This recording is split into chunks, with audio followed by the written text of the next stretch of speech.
It's amazing to me how much fishing electronics have changed in the last few years with the advent of Lowrance's active target. So this is actually another advent because of active target systems. There's a lot of equipment involved. You've got poles, you've got an internal control box. So what this unit is Lowrance's new Explorer Series pack, and it essentially is a very versatile unit to use out on the ice for this.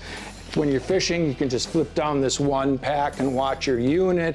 If you need to get at all of your equipment, it's all right here. Batteries, control box, the whole works is right there.